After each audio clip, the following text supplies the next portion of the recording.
दोस्तों आपको पता होगा कि टीआरआई के चेयरमैन ने रिसेंटली ये कहा था कि करीब 70 से 80% हमारा डेटा का जो यूसेज है वो इंडोर होता है। मतलब हम घर के अंदर यूज़ करते हैं।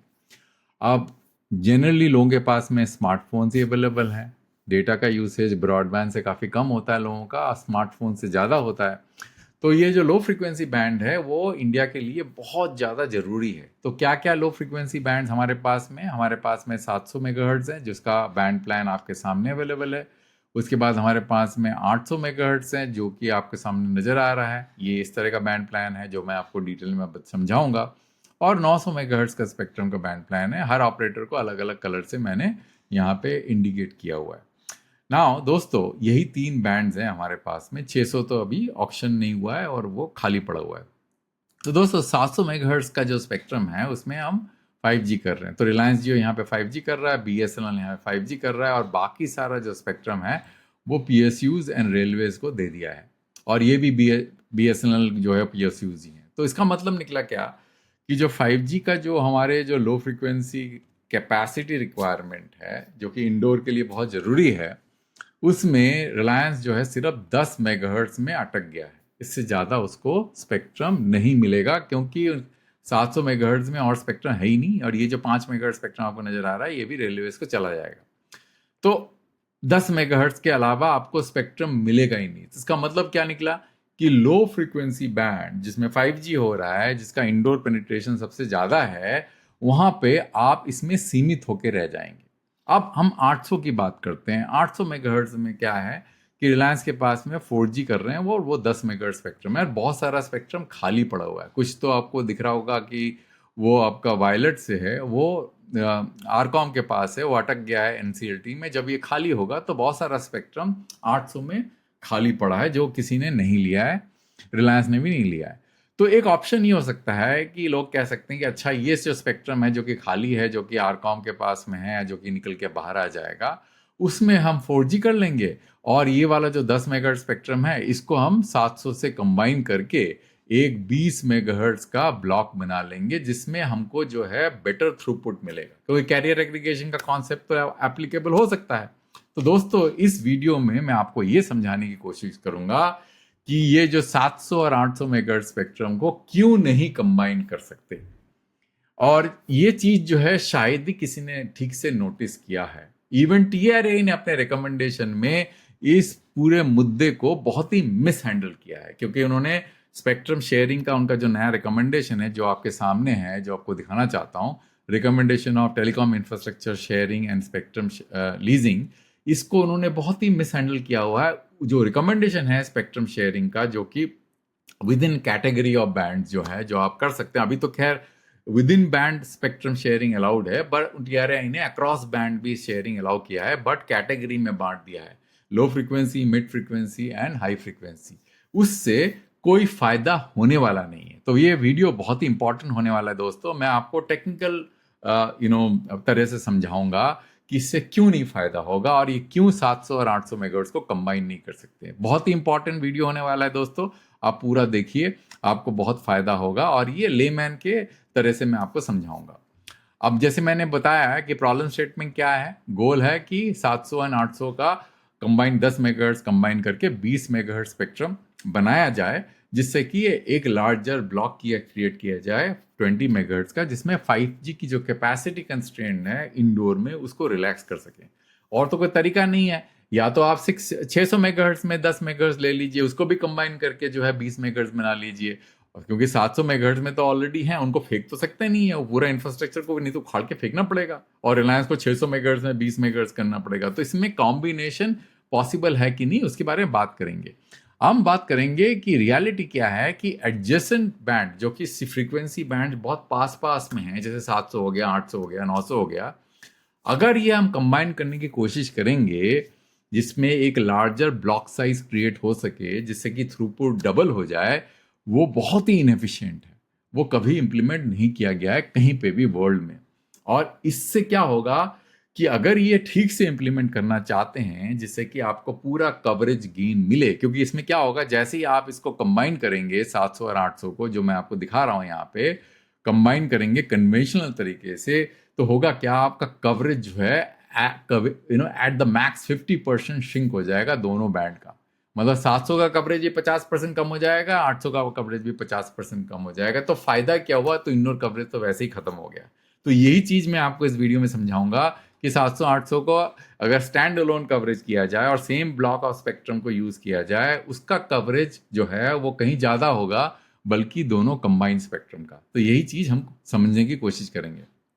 अब क्यों ऐसा होता है, क्योंकि इसलिए ऐसा होता है कि जो एडजेसेंट बैंड है, जो कि क्लोज फ्रीक्वेंसी बैंड्स हैं सब गीगाहर्ट्ज बैंड में 700 और 800, उनको क्या करना पड़ता है, उनको फिल्टर करना पड़ता है। क्योंकि बेस बैंड फिल्टर यूज करके उसको, जो उनका जो सिग्नल है एंटीना से जब आता है, उसको फिल्टर करके फिर आरएफ चेन से प्रोसेस करते हैं। जैसे ही वो फिल्टर करते हैं, जिसका नाम एक इक्विपमेंट होता है, एक कंपोनेंट होता है जिसका नाम होता है डाइप्लेक्सर। और डाइप्लेक्सर इज ए पैसिव एलिमेंट जिसमें आपका फ्रीक्वेंसीज, जैसे मान लीजिए 700 मेगाहर्ट्ज या 800 मेगाहर्ट्ज है, इन दोनों को अलग करते हैं और अलग करके उसको जो है फिल्टर करके प्रोसेस करते हैं। तो वो जैसे ही आप प्रोसेस करेंगे, आपको 2 और 3 डीबी का लॉस हो जाएगा। अब ये जो लॉस होगा, इससे आपका पूरा कवरेज का सत्यानाश हो जाएगा। इसीलिए आपने देखा होगा कभी भी 700, 800 लो फ्रीक्वेंसी बैंड या कोई भी band which are near to each other, उनको कंबाइन करके कभी भी हम कैरियर एग्रीगेशन नहीं करते हैं। हम 700 1800 को कंबाइन कर सकते हैं, या 2100 को कंबाइन कर सकते हैं, 700 2300 को कंबाइन कर सकते हैं, या 3500 को कंबाइन कर सकते हैं। तो इससे क्या होता है कि diplexer losses are very less, 0.3 dB 0.7 dB versus 2 to 3 dB। 2 to 3 dB बहुत ज्यादा, 3 dB मतलब आधा, मतलब आधा कम हो जाएगा। आप समझ रहे ना। अब वो क्यों कम होगा, वो मैं आपको इस डायग्राम से समझाने की कोशिश करूंगा। तो मैंने 2 सिमुलेशंस बनाए हुए हैं जो आपके सामने हैं। तो क्या है कि मान लीजिए ये फोन है, फोन के अंदर में एक शेयर्ड एंटीना है। शेयर्ड एंटीना कैसे है, जो कि दोनों सिग्नल 700 और 800 को रिसीव कर रहा है। अब ये दोनों, तो ये एक ही एंटीना से निकल के आ रहा है और ये जाएगा एक कंपोनेंट में जिसको बोलते हैं डाइप्लेक्सर। वो क्या करेगा, 700 और 800 का जो सिग्नल है उसको जो है आपको स्प्लिट कर देगा। स्प्लिट करके इसको जो है इस आरएफ चेन के अंदर में डाल देगा। कहने का मतलब यह है कि जैसे ही वो स्प्लिट होगा, ये चला जाएगा इस आरएफ चेन। देखा, 2 आरएफ चेन दिख रहे हैं आपको, ये डबल सिम फोन है। तो इस आरएफ चेन में जाएगा, इस आरएफ चेन में जाने के बाद में फिर ये प्रोसेस होगा। तो ये जो डाइप्लेक्सर है, क्योंकि ये दोनों फ्रीक्वेंसीज बहुत पास पास हैं, ये डाइप्लेक्सर करीब 3 डीबी तक का लॉस इंसर्ट कर देगा। और जैसे ही वो 3 डीबी का लॉस इंसर्ट करेगा, तो आपका कवरेज जो है वो श्रिंक हो जाएगा, क्योंकि आपको कंबाइन करने के लिए आपको आरएफ चेन का मदद लेना पड़ेगा, और to do carrier aggregation to create a logical larger block of 20 megahertz, जो पॉसिबल करने के लिए आपको ये मेथड जो है फॉलो करना पड़ेगा। और ये तो जो है स्टैंड बाई पाथ है, ठीक है ना। अब हमको डायप्लेक्सर का जो कॉन्सेप्ट है उसको समझने की कोशिश करते हैं। अब देखिए, ये शेयर्ड एंटीना है, ये शेयर एंटीना डायप्लेक्सर में गया। ये क्या है, ये पैसिव एलिमेंट है, फिल्टर को स्प्लिट करता है, फिर वो बैंड पास फिल्टर में जाता है 700 का, फिर बैंड पास 800 में जाता है, फिर पोर्ट से बाहर निकल जाता है। तो ये पूरा का पूरा जो आपको दिख रहा है, ये डायप्लेक्सर है। इसका आउट यहाँ पे है, पोर्ट ए पोर्ट बी, क्योंकि एंटीना से घुसा, डायप्लेक्सर के स्प्लिटर में गया, फिर बैंड पास फिल्टर में गया, ये दोनों जो है बैंड पास से बाहर होगा, और ये बाहर निकल के फिर वो आरएफ चेन में जाके कंबाइन होंगे। अब दिखता कैसे है, आप देखिए क्यों जो है लॉसेस ज्यादा होगा, क्योंकि देखिए ये जो दो, जो अगर ये ब्लॉक्स हैं, ये दोनों एडजेसेंट ब्लॉक्स होंगे, तो इसको सेपरेट करने के लिए आपको बहुत बढ़िया फिल्टर यूज करना पड़ेगा, नहीं तो ये ओवरलैप कर रहे हैं आपस में। देखिए, why close band add loss, steeper filter higher insertion loss. तो इसीलिए जो है दोस्तों ये प्रॉब्लम है।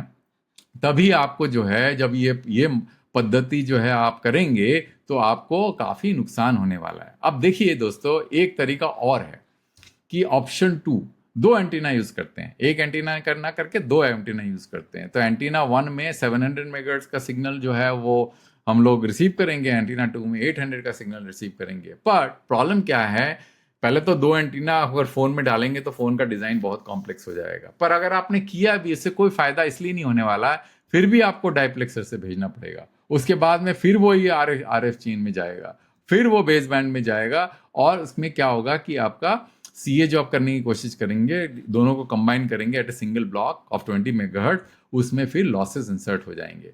तो एक तरीका है जो आप इसको कर सकते हैं, पर इससे कॉस्ट काफी बढ़ जाएगा। जैसे मान लीजिए एंटीना 1 है फोन में, जो कि 700 को रिसीव कर रहा है, एंटीना 2 800 मेगाहर्ट्ज को रिसीव कर रहा है। तो इंस्टेड ऑफ यूजिंग ए डायप्लेक्सर आप सीधा इसको बैंड पास फिल्टर से दो अलग अलग आरएफ चेन में प्रोसेस करें। अब अगर ये दो अलग अलग आरएफ चेन में प्रोसेस करेंगे तो इसमें उस तरह का लॉसेस नहीं होगा, क्योंकि यहाँ पे डायप्लेक्सर तो है ही नहीं, आपने डायप्लेक्सर यूज नहीं किया। पर यहाँ पे क्या है कि इलेक्ट्रॉनिक्स का कॉस्ट बहुत बढ़ जाएगा और आप डबल सिम को इस्तेमाल नहीं कर पाएंगे प्रॉपर तरीके से। कर तो सकते हैं पर इसमें कॉम्प्लेक्सिटी ऑफ द डिवाइस बहुत बढ़ जाएगा। और इसमें एक प्रॉब्लम और है दोस्तों, ये तो फोन के बारे में बताया मैंने आपको। ये चीज अगर आप बेस स्टेशन में करने की कोशिश करेंगे तो आपको दो एंटीना यूज करना पड़ेगा, 700 के लिए और 800 के अलग अलग। अभी तो हम कंबाइन एंटीना यूज करते हैं, तो मान लीजिए कि कितना ज्यादा खर्चा हो जाएगा, क्योंकि दो अलग अलग antenna same frequency with in that same block of frequency को आप रिसीव करने के लिए लगाएंगे। तो एक तो आपका बेस स्टेशन का जो है डिजाइन बहुत कॉम्प्लेक्स हो जाएगा, बहुत ही बड़ा फाउंडेशन लगाना पड़ेगा, क्योंकि एंटीना को होस्ट करने के लिए जो है बहुत जगह भी चाहिए और वेट को मैनेज करने के लिए आपको फाउंडेशन को स्ट्रांग करना पड़ेगा। और दूसरा आपका खर्चा बढ़ जाएगा, लीजिंग कॉस्ट बढ़ जाएगा, बेस स्टेशन का पावर का बढ़ जाएगा, बहुत सारी कॉम्प्लेक्सिटी हो जाएगी। तो करने के लिए आप कर सकते हैं, पर इसका एडवांटेज क्या है? एडवांटेज जीरो है, क्योंकि बेस स्टेशन में भी आपको कॉन्फ़िगरेशन चेंज करना पड़ेगा और हैंडसेट में भी आपको कॉन्फ़िगरेशन चेंज करना पड़ेगा।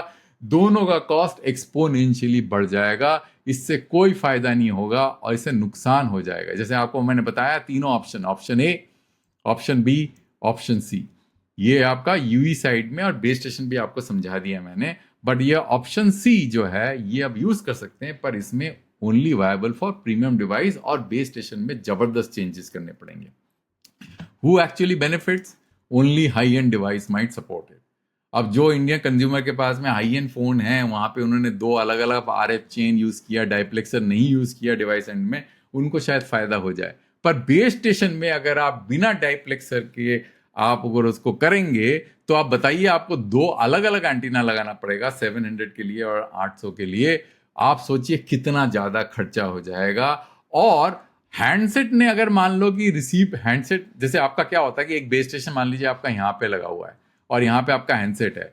नॉर्मली क्या होता है कि बेस स्टेशन का जो पावर ट्रांसमिशन जो है वो हाई होता है, इतना प्रॉब्लम नहीं है, तो हैंडसेट में रिसेप्शन में इतनी दिक्कत नहीं आती। पर उल्टा जो है बहुत प्रॉब्लम होता है। तो अगर बेस स्टेशन में डायप्लेक्सर लगा हुआ है और हैंडसेट ट्रांसमिट कर रहा है और वहां पे 3 dB का लॉस है, तो आपका कवरेज जो है वो काफी हद तक श्रिंक हो जाएगा, क्योंकि coverage is determined by uplink not the downlink. इसलिए बेस स्टेशन के अंदर में आपको डायप्लेक्सर तो यूज ही करना पड़ेगा, क्योंकि आपको दो दो एंटीना नहीं चाहिए, है कि नहीं। इसलिए क्या होगा कि network will see fragmentation capability, operators can't plan their coverage capacity, niche हो जाएगा, user base will be too small, justify the ecosystem cost। मैंने आपको बता दिया BTS एंड फील्ड इकोनॉमी बहुत मुश्किल है, क्योंकि आजकल के जो एंटीनाज हैं वो मल्टी बैंड एंटीनाज होते हैं कि 698 to 960 पूरा का पूरा एक ही एंटीना से आप उसको लेते हैं सिग्नल। सेपरेट एंटीना होगा तो बहुत मुश्किल हो जाएगा, जो आपको बता रहा था मैं।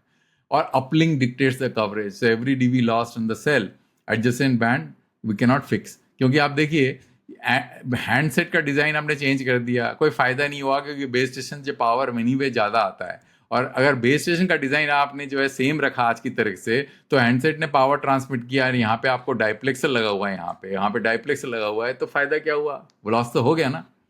इसीलिए तो why doesn't this create 20 megahertz और लो बैंड फॉर जियो? मैंने आपको समझा दिया है कि 700 hold is a finite, no additional carrier is available, and you cannot merge 700 and 800 megahertz into one clean 20 megahertz of block via CA adjacent band penalties erase the win, because coverage दोनों spectrum band का 700 और 800 में इतना कम हो जाएगा कि कोई फायदा ही नहीं होगा आपको कंबाइन करने का। Practical use of 800 megahertz, load balancing, fallback, not simultaneous low band CA। Load balancing जरूर कर सकते हैं आप कि भैया एक स्पेक्ट्रम को, पर आपको थ्रूपुट नहीं मिलेगा। मतलब अभी जो आपको थ्रूपुट मिल रहा है, लेट्स से कोई भी नंबर ले लेते हैं, 10 MB का थ्रूपुट मिल रहा है, दो बैंड को अगर CA करते हैं, कैरियर एग्रीगेशन करते हैं, तो 20 MB हो जाएगा।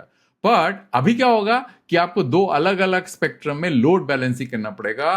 कस्टमर को जो है थ्रूपुट नहीं मिलेगा, स्पीड नहीं मिलेगी। और स्पीड तो बहुत इंपॉर्टेंट है कि लो फ्रीक्वेंसी बैंड के अंदर में वैसे ही जो है आपके पास कम स्पेक्ट्रम होता है, अगर स्पीड का एडवांटेज नहीं मिला तो फायदा ही क्या हुआ?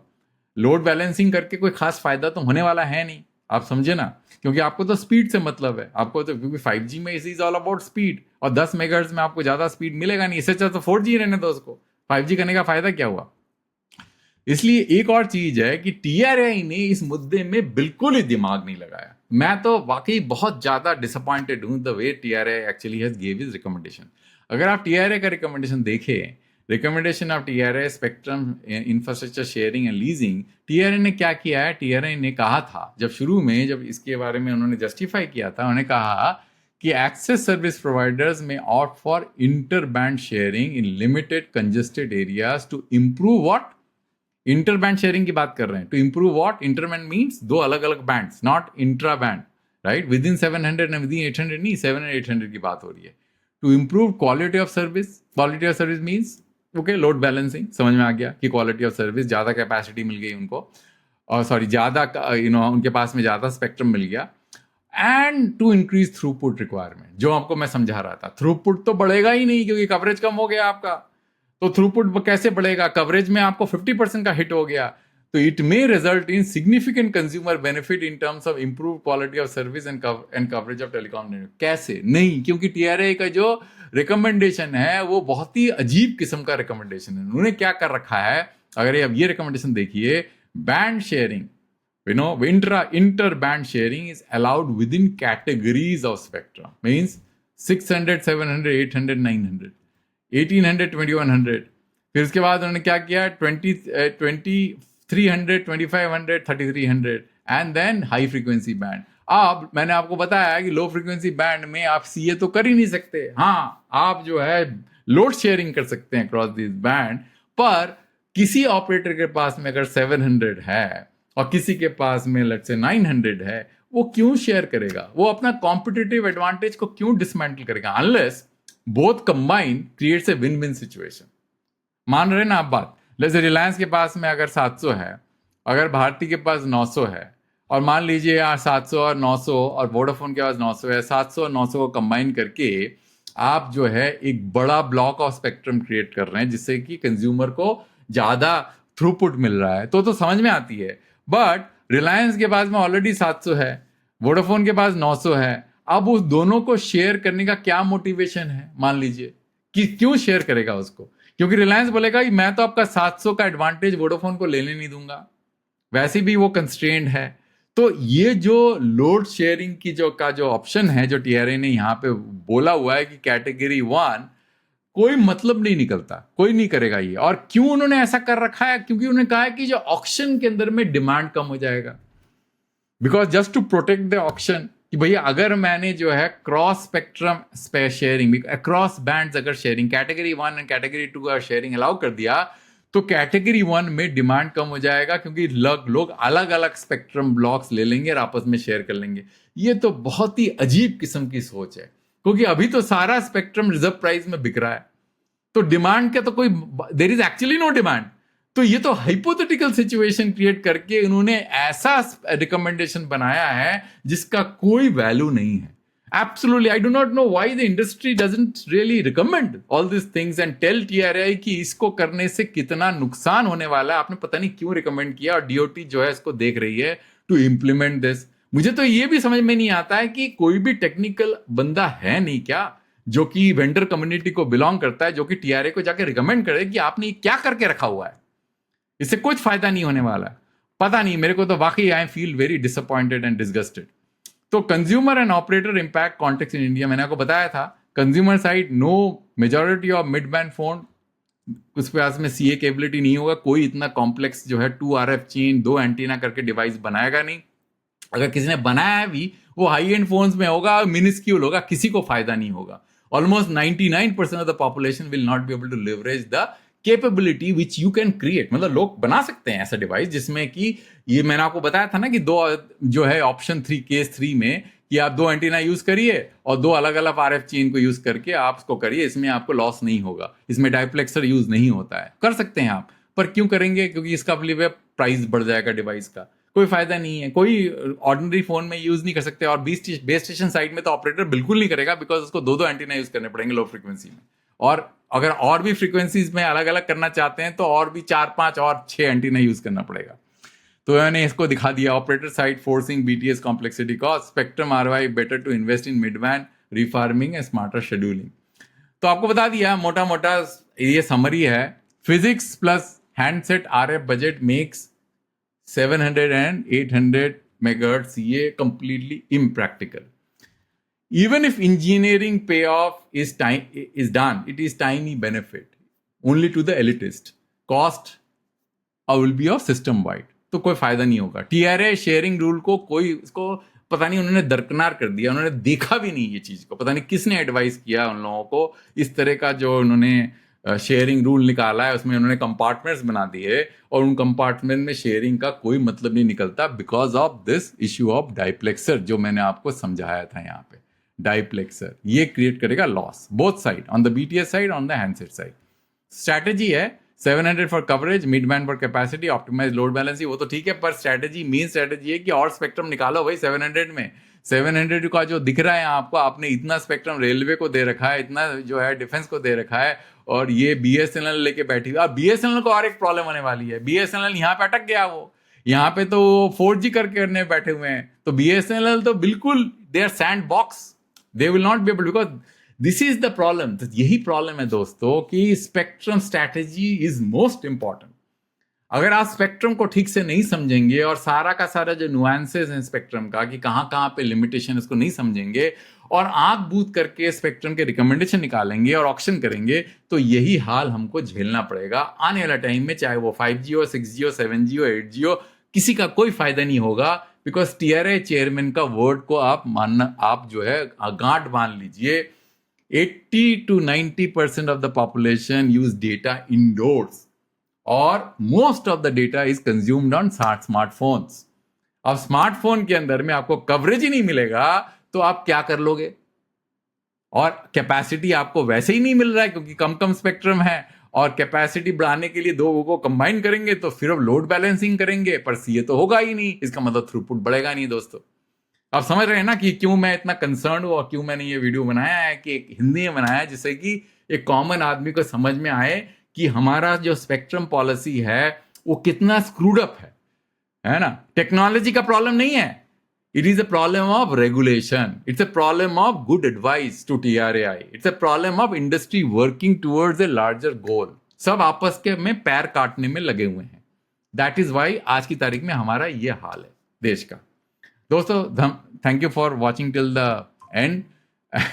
I will come back with a new video and a new topic next time. Thank you very much, friends.